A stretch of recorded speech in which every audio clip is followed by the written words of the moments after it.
Okay.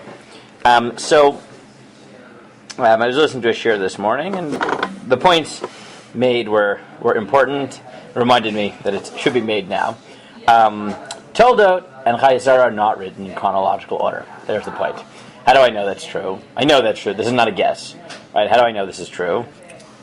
What happens at the end of Chayei? Avram dies at what age? 175. 175. How old is Yitzchak then?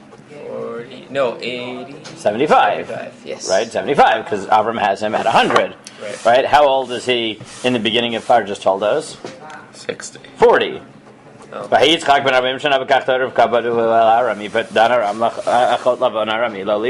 Yeah. Right? Yeah. He is 40, right? Or at least we're discussing that he is 40, right? Maybe 60 by the time he has children, right? Why is that Not maybe, right? That's pasuk chavav, right?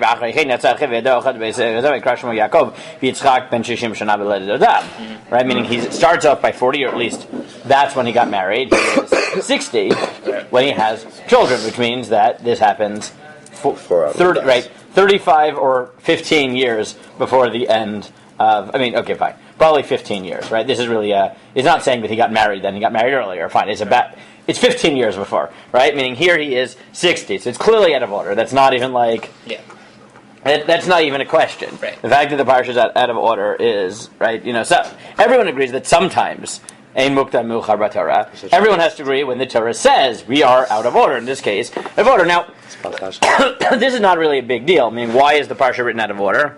Because that's how the story goes. Yeah, meaning basically, Avram doesn't do anything later in life. He's not the protagonist anymore at this point in his life, and therefore we just summarize the end of his life and move on to Yitzchak. By the way, this is, I think, I'm 99% sure, I haven't checked if this is where the Midrash gets it, right? But this is, I assume, where the Midrash gets the notion that the sale of the Bechorah happens the day that Avram dies. Where do they get that number? It kind of lines up with the years. Yeah, meaning if Yitzchak is if Avram is 100, right, then he's 160-ish when Yitzchak has Yaakov and Esav, and Chazal read Vayigdal as they became 13. Yeah. Right, so if they became pregnant around then, right, so that's about 174. So assuming that these aren't exact years. So. Well, this is all assuming that these are on their birthdays. Right. Meaning, if it's within a year, that means, right, it could mean 3 months, right? It could mean he's 103 months. It could be that he's 60 and 3 months, right? All that will get you to 175, right? Meaning, when you're within a year, that's how they get to the notion that it's right, they didn't make it up. It's actually a somewhat reasonable way of doing it, assuming you think, as Chazal usually do, that things aren't ambiguous. So it says that the kids grew up, it means not like they are already grown up, this is when they grew up, and therefore you can pinpoint, that's where they get to 175. Now that's pretty straightforward. What's less straightforward is the rest of the parsha, and this is what Rayet Shalom points out, and I think he's right, which is that once you know that the parsha is out of order, there's a possibility that this isn't the only thing in the parsha which is out of order, because later on in the parsha, we get the story of Perek Chavav, of there being a Ra'av, and Yitzchak going down to Gerar, and when he's down in Gerar, he does the same Avram thing. He says that Rivka is his sister. Similar. Yeah, is his sister, and then he sees them being mitzachek, which is obviously a play on the word Yitzchak, right? And then he says, "Oh, it's your sister." Right? How can you say it's your sister? It's clearly your wife, right? They were being romantic, whatever. Right? He saw them, whatever stage of intimacy he saw them in, but he saw them involved in marriage. Thank you. In marriage, nice. Marriage-like activities. So Rayet Shalom points out, if the parsha were in order, continuing from here, we have a problem, which is it's very easy to pass someone off as your sister if you don't have kids. If you have 2 teenage boys in tow, right, someone's going to look and say, you're a sister, and those are your... And those are who exactly? Those are your nephews. Right? Your nephews, right? Or something like that, right? It gets harder. Now, you could say he left them behind right? Which is weird.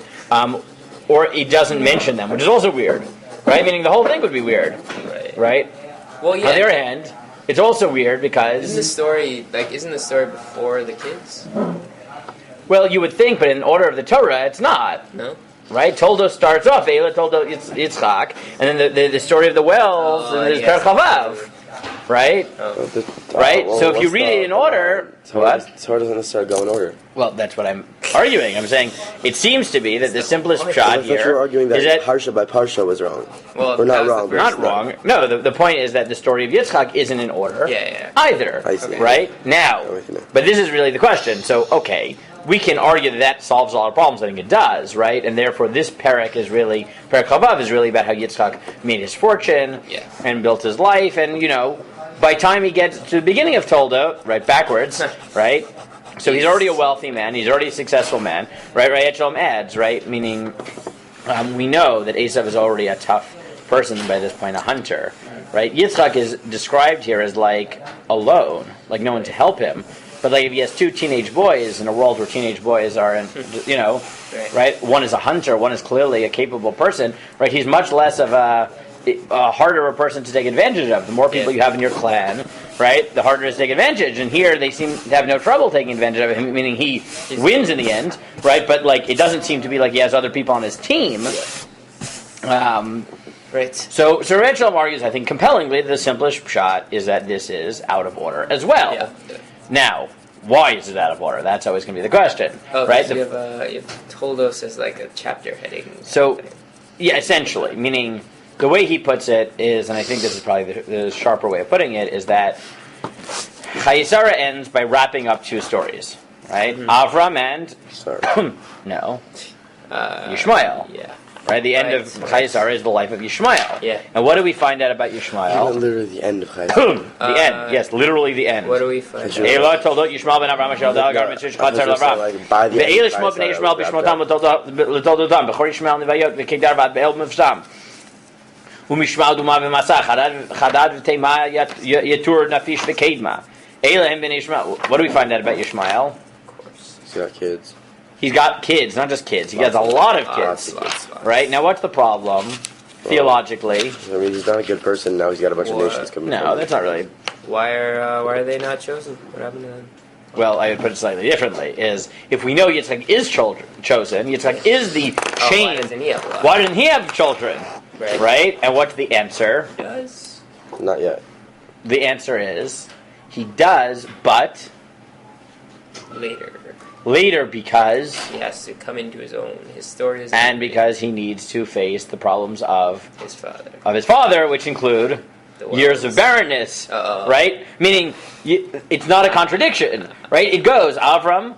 Yishmael has many children, but that doesn't indicate that he's the one that's going to carry on the legacy, because Yitzchak also had children. And yes, he faced barrenness, but if you wrote it in order, what would you do? If you just heard his whole life, you'd be like, well, where's Yitzchak's children? Where are Yitzchak's children? So what do? You front load it and say, Yitzchak had barrenness. You summarize in 3 psukim. Yitzchak was barren for 20 years, right? And then he had children, just like his father. The fact that he didn't have children right away doesn't prove that he's not the heir to Avram's dynasty, because he literally goes through the same thing. Once you've established that he's eventually going to have children, even if it's going to take time, and exactly like his father, then you can say, we've established this, we're done, we got it out of the way, now let me explain what Yitzchak's life looked like during this 20 years of barrenness. Right? Because what was he doing for 20 years? Hanging around and just waiting to have children? No, presumably he was living his life. And what did that look like? Well, he went down to Grar, and he gained wealth, and he had a business. He may not have had children, but he had a successful life. But in order to explain how it could be that Ishmael had so many children and Yitzchak didn't, and yet Yitzchak is the heir, the way you do that is as soon as you hear about Toldot Yitzchak, you summarize the future, right? You say Yitzchak is going to face barrenness for 20 years, and then he's going to have children just like Avram, so this shouldn't surprise you. Right. And once I tell you the end of the story, right, I've assuaged your fears. I've told you that this is all going to work out the way it did with Avram. So then, in Perek Chavav, I go back and I say, and this is what Yitzchak was doing in the meantime, during the 20 years you just heard about. What he was doing, he was going down to Grar, he was making a name for himself, and he was becoming wealthy. Right, and that's where Yitzchak is. By the time he's 60, when he has children, he's this wealthy, well-established person. Right? And that seems to be the ordering of the end of Chayei, the end of Toldot. And there's actually, it's not an order, but the conceptual reasons for reordering it make sense in terms of what it's accomplishing in the story. Yeah. Okay? Cool.